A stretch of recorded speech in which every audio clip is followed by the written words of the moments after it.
করতেছে না, এই যে সাদা, এই পোকটা সবচেয়ে বেশি ক্ষতি করতেছে। তরি তরকারি মারাইতে পারলে অবশ্যই দাম কমে। যেমন তরি তরকারির চাহিদা আমরা দিকে কম থাকলে অবশ্যই ঢাকা শহরে একটু দাম থাকে। না, এটা সঠিক ওষুধটা ঠিক মতো আমরা পাওয়া যায় না। ধূপ মধ্যে এখন বৃষ্টির সিজন তো এই জন্য গাছ গাছ পাতা ফসা লাগে, বৃষ্টির পানি পড়িয়া গাছে গাছে পাতা পড়িয়া পরে অনেক গাছগুলো আছে পচে পাতা ফসা লাগিয়া নষ্ট হয়ে যায়।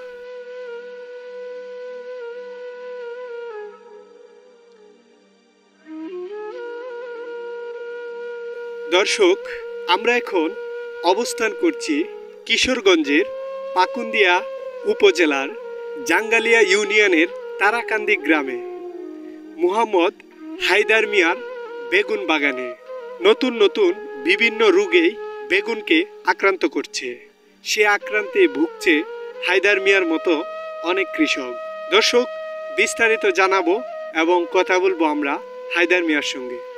আজকে মনে করেন বেগুনের চাষটা করতেছি 96 থেকে, পরে 96তে চাষ করতেছি। এর মধ্যে মনে করেন কোনো বছর বাদ গেছে না, মানে 96 থেকে এটা রেগুলারই চাষ কম বেশ আছে আর কিরা। তো বেগুনের চাষ আরও আগে থেকে আপডেট হয়েছে। 3-4 বছর আগে আরেকটা ওষুধ পাওয়া ছিল সিন্ডানা কোম্পানি, ভলিউম ফেক্সি।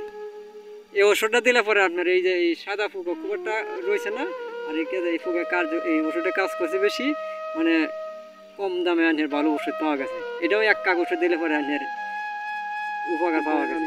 এই ওষুধটা আছে, এখনো আছে, কার্যক্রম হয় না।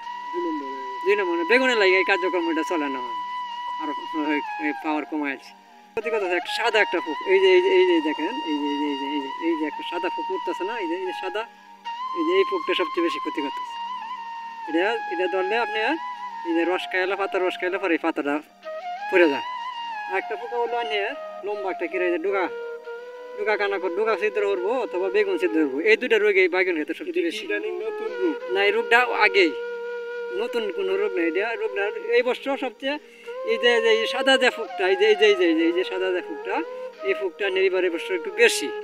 এটা আমরা যে ওষুধ ব্যবহার করতেছি, ওষুধ কার্যক্রম পাইতেছি। ফকি খুব আক্রমণ করে, ফকি করা মরা সব খায়ালতেছে, ফকির জন্য খুব আক্রমণ। যেমন আমরা তরি তরকারি মারাইতে পারলে অবশ্যই দাম কমে। যেমন তরি তরকারির চাহিদা আমরা দিকে কম থাকলে অবশ্যই ঢাকা শহরে একটু দাম থাকে। যেমন ওখানে আপাতত দেখা গেছে কুষ্টিয়া ভাবনা এদিকে আনাজ তরকারি বৃষ্টির জন্য নিম্নচাপের জন্য নষ্ট হয়ে গেছে। এই জন্য আমরা এদিকে আইয়ে বাইরের থেকে দাম বেশি দেখি না। যেমন মরিচ নাই গাই দেশের তার না আমরা এদিকে বেছে। দর্শক, নতুন নতুন বিভিন্ন রোগেই বেগুনকে আক্রান্ত করছে। সে আক্রান্তে ভুগছে হায়দার মিয়ার মতো অনেক কৃষক। দর্শক, এই রোগগুলি যদি সমাধান হতো তাহলে বেগুন চাষ আরেকটু উন্নতি হতো। দর্শক, সঠিকভাবে কীটনাশক এবং সঠিকভাবে ঔষধ বাজারে না আসার ফলে হায়দার মিয়ার মতো অনেক কৃষকই ভুগছে বেগুন চাষে।